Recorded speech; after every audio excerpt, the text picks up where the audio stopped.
What lies beneath the rippling surfaces of our lakes, rivers and oceans? Could prehistoric predators, long thought extinct, still roam?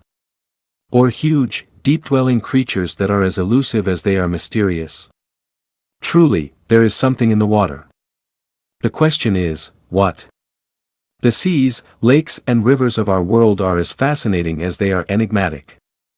Mankind has long held an affinity towards these vast bodies of water that permeate the globe. They are the lifeblood of this planet, and we, as human beings, seem to have an inveterate curiosity of the depths beneath those rippling surfaces. It is an interest that seeds our wildest dreams, and fuels our darkest nightmares. We have seen but a glimpse of this mysterious realm.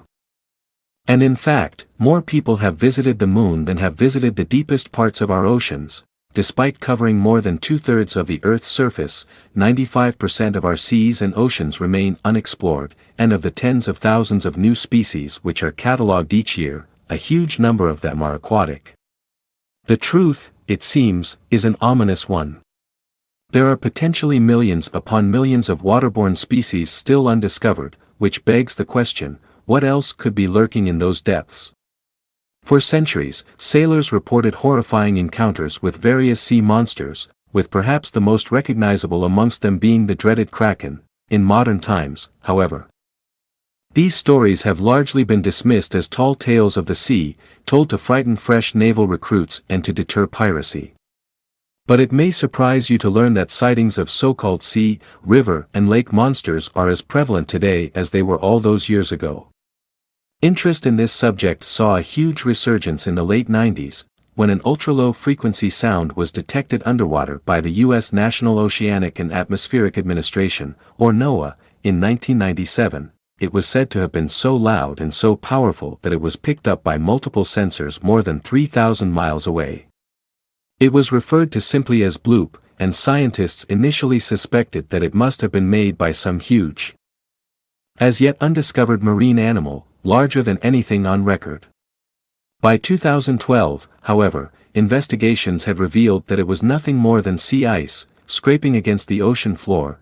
Nevertheless, imaginations had been captivated, and people had already begun to put more stock in stories surrounding sea monsters. The legend of the Kraken stretches back thousands of years. Homer's The Odyssey mentions a very similar beast, but it was Norwegian writer Erik Pontoppidan's 1755 book, The Natural History of Norway, that first described one in detail. Pontoppidan wrote that, according to fishermen, it was so huge it could easily drag a 5,000-ton vessel down into murky depths, and its tentacles were long enough to pluck sailors from the deck of a ship and drown them. These tales were often taken with a pinch of salt, and no naturalist of any repute regarded them with any seriousness. However, in 1857, the legend began to move from fiction to scientific fact. A Danish naturalist by the name of Jepida Steenstrup examined a large squid's beak which had washed up on a local beach. It was 3 inches wide, far larger than any found in known specimens.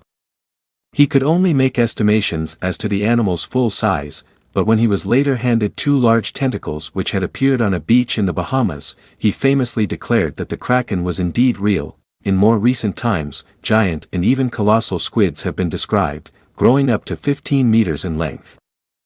And some estimations have even suggested that they can grow as large as 20. It's hard to believe, but live specimens of these huge animals were only filmed and photographed as recently as 2004. But could they really be responsible for the famous stories of old? It is unlikely, as giant squids have never been seen at the surface. They tend to stay at depths of between 800 and 1600 meters, and whilst they may look fearsome and are predators of smaller animals, they are relatively gentle creatures. It would seem that the Kraken was possibly nothing more than an exaggeration of their size and ferocity. But who knows what else is down there? After all, the legend of the Kraken was around long before we were even aware that giant or squids existed. So one might question what exactly seeded this legend. In 2004, a GPS tag which had been attached to a 9-foot great white shark was discovered on a beach in Australia. This was just 4 months after, and only a few miles away from where the shark was originally tagged. Wildlife conservationists analyzed the data contained within the tag and discovered something strange. During those first 4 months, this female shark had been habitually hunting in the coastal waters, rarely exceeding a depth of 600 feet. However, at 4 a.m. on the 24th of December, she was seen to suddenly plunge over the edge of the continental shelf to a depth of 1,900 feet in just under 2 minutes, a speed faster than she could have swam. The initial belief was that the tag had simply detached from her body, but this was quickly ruled out. If the shark could not have swum as fast as the tag had descended, then it certainly wouldn't have sunk as fast. More importantly, during the descent, the temperature was recorded at a constant 78 degrees Fahrenheit, much warmer than the 46 degrees that was recorded when it was attached to the shark's fin. Coupled with the fact that it was sinking into much deeper and therefore much colder water, if it had simply detached, the tag should have experienced a sudden drop in temperature, but this was not the case. When the tag itself was examined, it was found to be lined with a substance believed to be stomach acid. This final clue suggested that this shark had almost certainly been killed and eaten by something bigger. The question was, what? Some people theorized that she had been attacked by a killer whale. Orcas have been known to hunt sharks, and they are certainly big enough, growing up to lengths of 32 feet. The issue with this theory, though, is the depth. The deepest a killer whale has ever been observed is a mere 850 feet, less than half the depth seen in this instance. 10 years later, in 2014, marine biologists believed they had cracked the case, stating that the culprit was obviously another, much larger great white shark, acting either through extreme hunger or due to a territorial dispute. However, this theory is not without its problems. First of all, it is extremely rare for great whites to resort to cannibalism, especially in waters that are as abundant as those found around Australia. If it was a territorial dispute, then again, this goes against everything we have learned about these huge predators. Being the extremely intelligent animals they are, they usually settle these disputes non-violently, through a variety of gestures and interactions. Finally, the temperature the tag recorded as it descended was not as it would be expected. At 78 degrees Fahrenheit, it was 14 degrees warmer than the highest possible temperature of a great white stomach, which is 64 degrees. These inconsistencies have led some people to believe that a megalodon was responsible, possibly the largest, most powerful fish to have ever existed, at an estimated 60 feet in length. Despite the scientific community being largely in agreement that the megalodon went extinct about 2.6 million years ago, people have contested this belief, with numerous eyewitness accounts of massive sharks from all over the globe. Whilst these sightings are mostly written off as mistaken identity, with whale and basking sharks being the most likely candidates, this has not deterred people from believing that the megalodon is alive and well and still prowling the depths of our oceans. After all, in 1875, a dragnet from British ship HMS Challenger pulled up, amongst other things, a megalodon tooth. When this tooth was dated, using a method which measures the buildup of manganese dioxide, it was found to be only 11,000 years old. One can't help but question why such a large, unchallenged predator like the megalodon would ever go extinct in any case. The megalodon isn't the only extinct species thought to still roam our oceans. In 1915, a German submarine, U-28, had a terrifying encounter with a huge marine reptile. Commander Freiherr George J. von Frosner reported in the vessel's logbook exactly what happened. On July 30, 1915, RU-28 torpedoed the British steamer Iberian, which was carrying a rich cargo across the North Atlantic. The steamer sank so swiftly that its bow stuck up almost vertically into the air. Moments later, the hull of Iberian disappeared. The wreckage remained beneath the water for approximately 25 seconds. At a depth that was clearly impossible to assess, when suddenly, there was a violent explosion, which shot pieces of debris, among them a gigantic aquatic animal, out of the water to a height of approximately 80 feet. At that moment, I had with me in the conning tower 6 of my officers of the watch, including the chief engineer, the navigator, and the helmsman. Simultaneously, we all drew one another's attention to this wonder of the seas, which was writhing and struggling among the debris. We were unable to identify the creature, but all of us agreed that it resembled an aquatic crocodile, which was about 60 feet long, with 4 limbs resembling large webbed feet, a long pointed tail, and a head which also tapered to a point. Unfortunately, we were not able to take a photograph, for the animal sank out of sight after 10 or 15 seconds, if the commander's report, which was also verified by his crew, is to be believed, then what he described sounds very much like a mosasaur. Mosasaurs were huge marine reptiles, which could grow up to 60 feet in length. They are thought to have gone extinct hundreds of millions of years ago, but these creatures have apparently been sighted off the coast of New Zealand as recently as 2013, and in other parts of the world over the past 300 years. The scientific community once again rules out these sightings as merely the misidentification of saltwater crocodiles. However, this seems a bit of a stretch for most eyewitnesses, who have reported lengths of more than 50 feet. The largest saltwater crocodile on record was just under 20 feet long, but these alleged monsters of the deep are not just limited to prehistoric animalia. Towards the end of the 20th century, a Japanese whale research vessel working in the Pacific reported seeing a huge creature breaking upon the surface of the water. It was approximately 90 feet in length, white in color, much like an albino whale, but it had a humanoid shape, with a round head and tendril-like arms or fins, which were as long as its whole body. It had no legs or feet, but instead, the lower half of its body tapered and ended in a mermaid-like tail.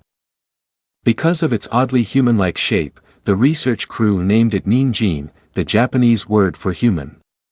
It has been sighted many times since, most commonly in the southern Antarctic Ocean, leading many to believe that it dwells in colder climates. Photographic and even video evidence does exist, but the quality of the footage leaves much to be desired, leading many to speculate that this colossal creature is nothing more than a hoax.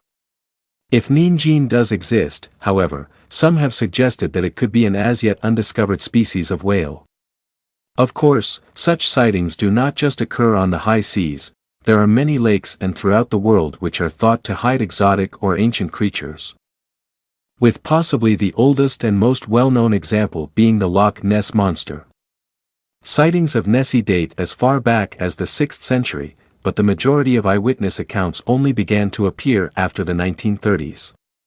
There is a multitude of compelling photographs taken around Loch Ness, and even video evidence showing strange disturbances out on the surface of the lake. Many of these sightings conjure up the image of a plesiosaur, a large aquatic reptile thought to have gone extinct around 66 million years ago. There are a number of theories which attempt to explain how a large group of plesiosaurs might have survived the mass extinction event millions of years ago, and continued to eke out their existence in the lakes of the Scottish Highlands.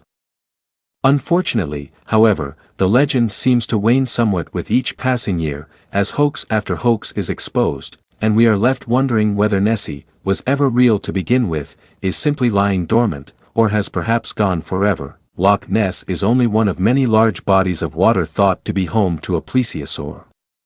Sightings of similar creatures in deep lakes are reported all over the world, and they have even been seen in the ocean. In 1977, a Japanese trawler fishing off the coast of New Zealand pulled up a large carcass, thought to be the rotting remains of a plesiosaur. The photographs are compelling to say the least. A long neck and a set of fins are clearly visible. And whilst many scientists insisted that it was not a fish, whale or other mammal, analysis later indicated that it was more than likely the heavily deteriorated remains of a basking shark. More recently, attention has very much been focused on the River Thames, with speculation that this ancient river snaking its way through the City of London is home to its very own Loch Ness Monster. In 2016, a video was uploaded to YouTube which seems to depict a large dark mass swimming upriver close to the O2 Arena. Two humps are seen to briefly break the surface, before submerging again and disappearing for good. A week later, another piece of footage filmed near the Thames barrier was uploaded, which showed a very similar dark mass, again breaking the surface of the river, this time for a much longer period. The person filming did not notice the anomaly until after he reviewed the footage. Unbelievably, a third piece of film was captured during the same week over by the Darklands. Once again, it shows another large dark mass swimming beneath the surface. Wildlife experts were mystified by these videos, particularly the first one. Although seals, dolphins and porpoises have been known to swim up the Thames, nothing this large has ever been seen before. Or, for that matter, since. So what are we to make of all these sea, river and lake monsters? Is there any truth to these sightings? Or are we to dismiss them all as nothing more than exaggeration?